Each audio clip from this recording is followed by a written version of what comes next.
Eto, pakinggan po natin itong speech ni Ramon Ang. Nating Pangulo, nung siya ay tumatakbo palang presidente, ito na po ang kanyang mga plano.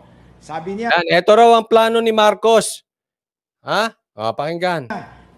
Hindi tayo dapat manatiling mag-i-import ng baka, baboy, manok. O, mamoy, maka, manok. Hindi raw tayo dapat mananatiling mag-import. Yan daw ang pangarap ni Marcos. At isda. Ramon, tumulong ka. At 10 ng mga... Ito si Ramon Ang. Ito, kilalang-kilala nyo naman si Ramon Ang. Ito yung CEO and President ng and Vice Chairman of San Miguel Corporation. Kung hindi ako nagkakamali, yung BMW Philippines kay Ramon Ang din. Kaya alam naman natin, kilala to. Matinik tong negosyante.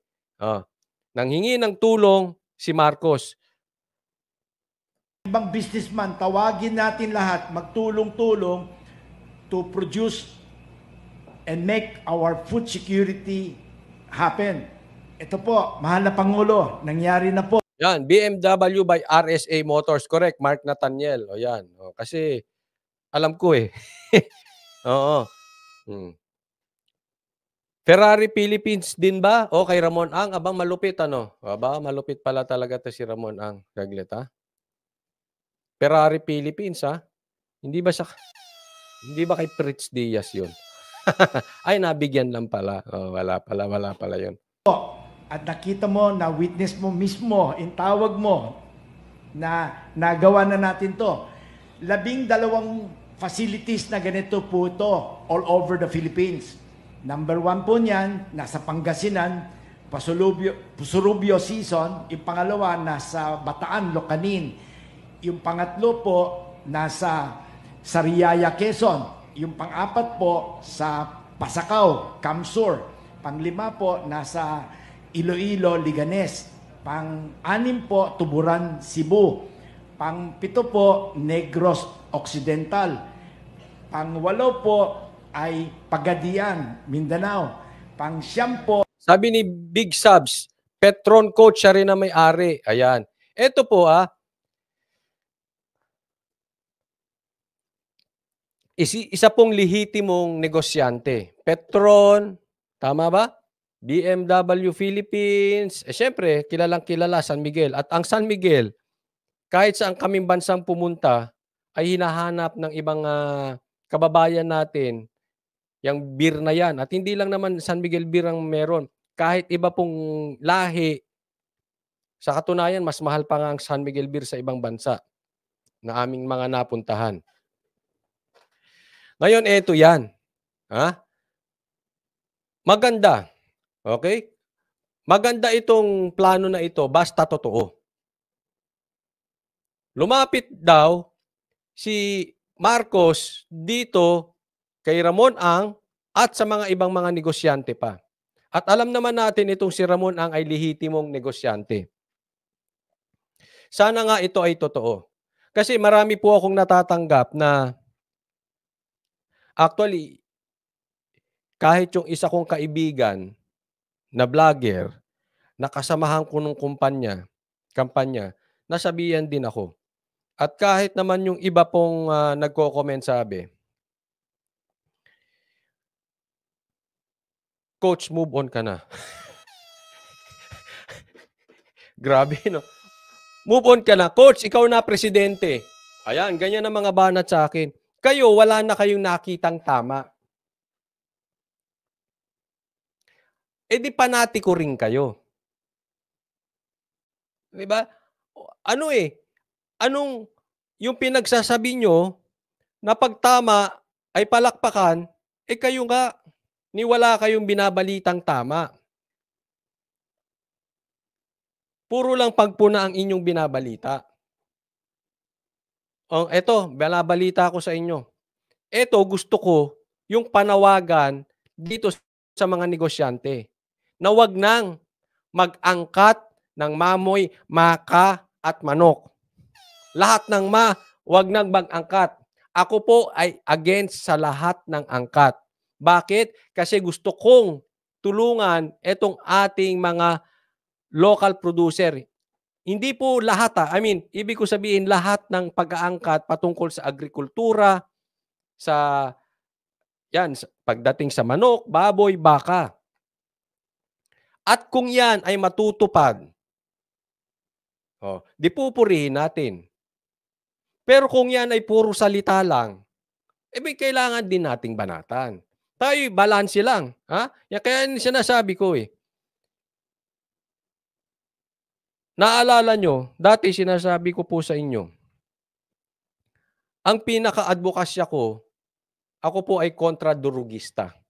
Kaya nga nakalagay dyan At sabi ko, kahit dilawang ka pa, pero ikaw ang magpupush sa Congress na magkaroon ng drug test, simula presidente hanggang mga congressman, mayor, etc., etc., lahat ay kailangan magpa-drug test. Kahit ikaw ay pulahan, susuportahan kita. Kahit ikaw ay dilawan, susuportahan kita. Magkaiba man tayo ng paniwala sa buhay, susuportahan kita. Bakit? Kasi gusto ko yung iyong proyekto na kontra-durugista ka. Gaya din doon sa ibang vlogger. Ngayon na magkakasama na at basta iisa ang ating patutunguhan, okay tayo dyan. Ngayon, bigyan natin ng chance.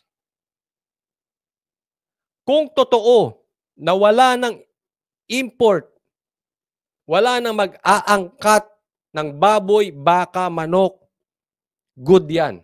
Tulungan natin ang mga local producers. Pero sana, sa akin lang, wag lang sa baboy, baka, at manok tayo mag-concentrate. Sana, Sir Ramon Ang, matulungan nyo rin ang administrasyon. Pati na rin pagdating sa bigas, sa sibuyas, at kung saan pa. Unti-unti, tulungan natin yung ating mga magsasaka. Kasi pagka nag-i-import tayo na nag-i-import, baka maubusan tayo ng magsasaka. Hindi gaganahan yan. Pero pag ang ating mga magsasaka ay kikita, gaganahan yan. Mas dadami ang ating magsasaka, hindi tayo mauubusan ng bigas. So, oobserbahan namin yan. Kung yan po, yung speech ay press con lang, or talagang may magandang kapupuntahan. Basta makikinabang ang Pilipino at higit sa lahat, basta totoo, kahit anong kulay, suportahan natin. Kahit ano pa man yan. Hindi tayo panatiko na parang Makabayan Black na pag tira lang ng tira ng tira. Hindi. Issue po tayo, hindi personalidad. Sana lang, huwag kaming umasa sa wala. At pag natuloy yan, ako mismo, ipopromote ko ng ipopromote yung sinasabi nyo, Ramon Ang, at ng administrasyon. Pangako ko yan sa inyo.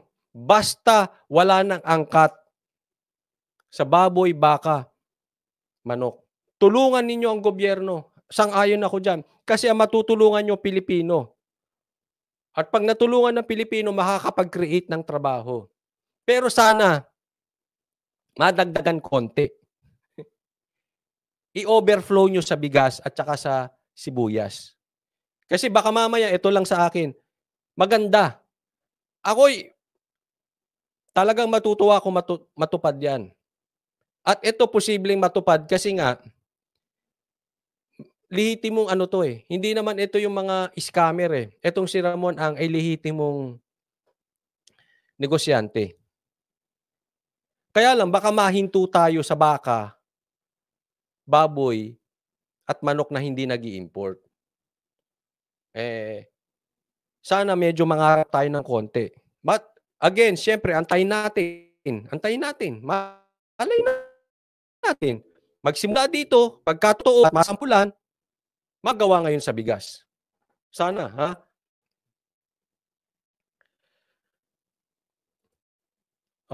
sabi ni Tita Liza, as long as ang objective ay para matulungan ng bayang Pilipino, correct.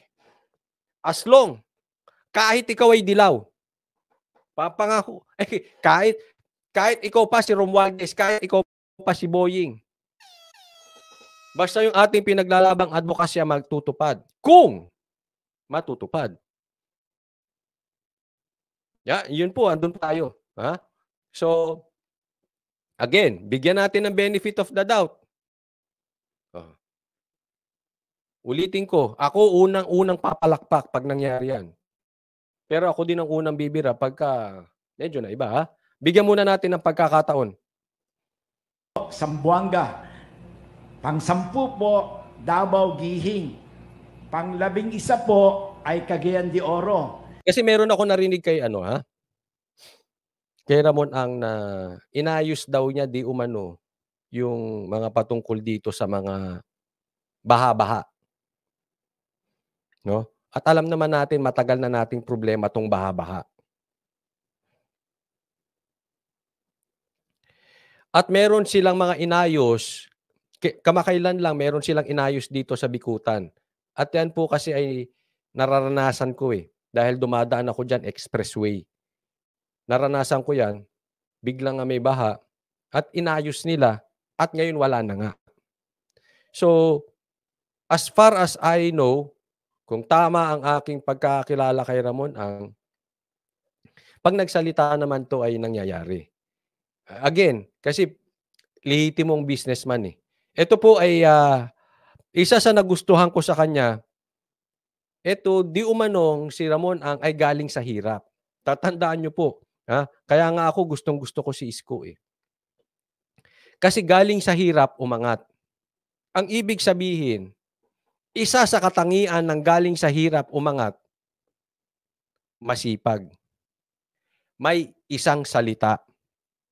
Kasi ang kanilang puhunan, hard work, at yung kanilang salita. Yan ang diyan sila umangat. So galing sa mahirap at maraming napatunayang trabaho. At sinasabi niya, narinig ko, dati baha dito sa lugar na ito, dati sa lugar na ito, dati sa lugar na ito, dati. Ngayon okay na. Naayos niya. Sana nga. Okay? At ang maganda rito, yan ang nilapitan ni Marcos. Dapat, ako lang para sa akin, this is a good move. This is a very good move. Ang lapitan ni Marcos na mga tutulong sa kanya ay yung mga lehitimong may nagagawa. Huwag na siyang lumapit doon sa mga epal. Yung may mga agenda. Iwan niya na yon. Dahil yung mga yan ang sumisira sa iyo, Marcos. Tapatin na po kita. Yung mga nakapaligid sa yung yan ang sumisira sa iyo. Yung mga ganitong klaseng mga tao, yan ang lapitan mo. Yung pag may sinabi, mangyayari. Ayan. Sabi ni Tita Liza, Ramon Ang is the top 4 richest businessman in the Philippines. Magaling mag-Google to si Tita Liza,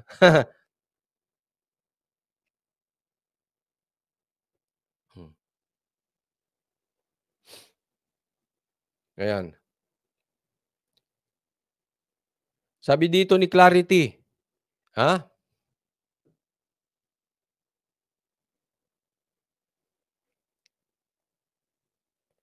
Asan na yun? Nawala na yung sinabi ni Clarity.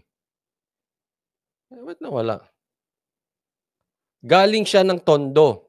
Parang si Iskong-Isko. Galing siya ng Tondo, kaya meron siyang mga project sa Tondo like schools. Yan. Yan po talaga ang mga Ako, bilib ako sa mga mahihirap ng nakaangat sa maayos na paraan. Sabi ni Lance A, may punto si Lance A, dapat lapitan ni Marcos yung may track record ng success. Exactly. At Coach Oli, PH, sabi niya, kasi feel ko yung mga nangyari sa gobyerno, it's a play of the opposition para masira si BBM. Exactly. Alam mo, kaya nga nabanggit ko kanina, ganito ang mga lapitan niya. ito ang magbibigay sa kanya ng magandang resulta.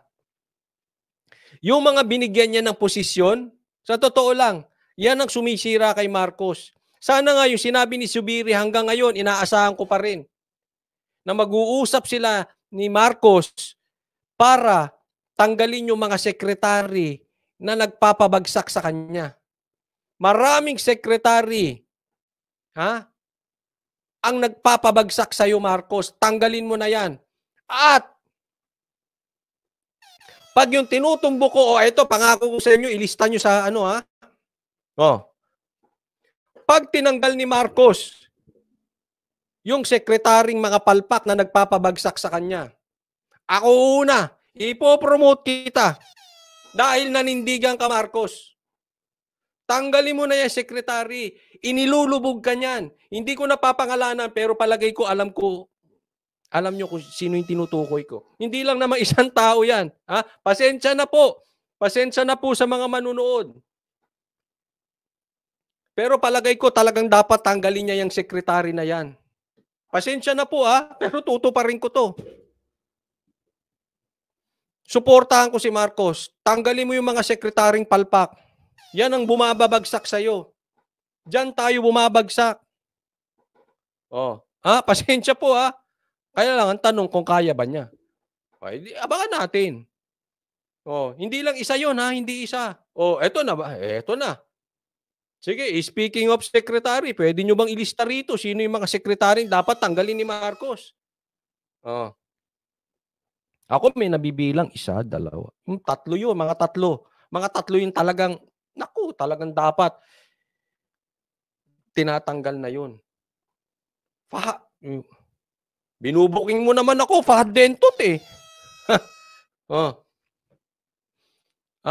totoo naman, palpak anong nangyari? Anong nangyayari sa ating Yan ang number 1 na dapat tinatanggal. Hindi That is a very big step kay Marcos. Kung talaga matanggal niya yan. Panalo. Support na ako talaga. Support na ako. Tapos meron tayong itutulak for senator. Hoy! alam niyo na. Dali tayo. Pang-12 po, nag-iisip-isip ako sana sa Maguindanao. Bakit doon? Kasi po, sana po mabigyan din natin sila ng food secured. At the same time, makakreate tayo ng trabaho. Alam ni Buhay Canada. Alam din ni Ate Mercy. Alam nyo kung sino yung gusto. Hindi, di ba? Si Zubiri nag-open up niyan. Dapat tanggalin na. Sang-ayon ako kay Zubiri. Hindi ako sang-ayon sa kanya, pero doon sa sinabi niya, sang-ayon ako doon. Alam naman natin sinong number 1 palpak. At economy doon. Mahal na Pangulo, ito pong tawag niyo, nagawa na po namin, and we will make sure na we will continuously develop and make more meaningful project to help create job and minimize the reliance on imported food. Pag yan nagawa nyo, walang import, hindi tayo magre-rely sa imported na pagkain, at makakapag-create kayo ng trabaho, saludo ako sa inyo. Sana nga, Sir Ramon, Sir Ang, pakitulungan ng administrasyon at tama po na kayo yung nilapitan ng Marcos administration. Dahil magandang track record nyo hindi. Ako po, sawang-sawa na talaga sa mga trapo. Yung mga galawang, may konting gagawin, picture nila nakalagay, pangalan nila nakalagay, ayaw ng ganon. Ang gusto ko rito, ako naniniwala ako sa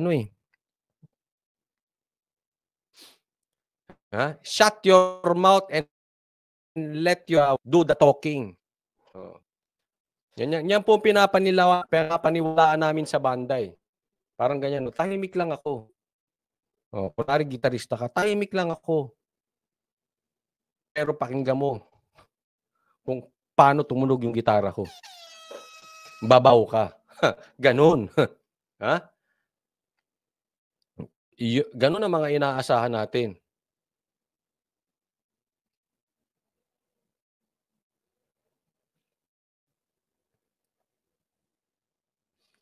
Sabi naman dito, ni Mita, sa palagay mo, Sir Oli, kaya bang manindigan ni PBBM kay Sara na di niya na ipagtanggol kay Tambaluslos? Ito sa akin. Tama naman kayo, hindi siya dapat nananahimik. Ito si Marcos patungkol dito kay Sara. Pero meron akong tanong sa inyo. Paano? Paano lang naman, ha?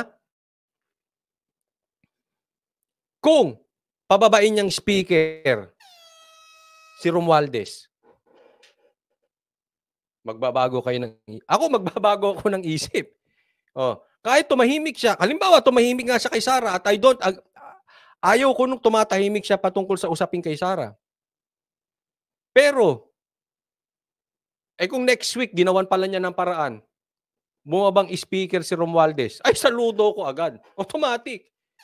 Oh, bumaba si Romualdez, yung ng secretary, pinalitan, ay saludo tayo agad dyan. Agad-agad po yan. Ha? Oh. Kasi ibig sabihin, tumahimik, pero may ginawa. Iba po kasi yung tumahimik, pero wala nang ginawa. Wala talaga yun. Pero yung tumahimik, tapos may resulta, iba. Bakit hindi kayo matutuwa kung bumaba bilang speaker si Tamba? Ay ako'y matutuwa, hindi ko na itatago sa inyo. Pero kung ako lang talaga ay merong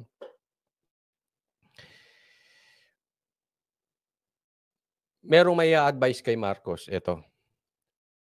Ang Pilipino po naman ay mabilis magpatawad. I think Marcos should bite the bullet this time. Maraming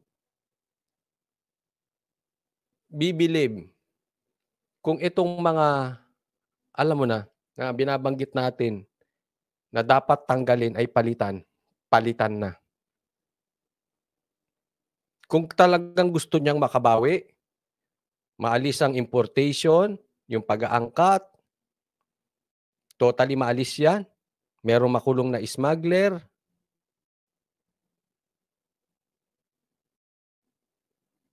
Matanggal itong mga taong ito na nagpapabagsak sa Pilipinas.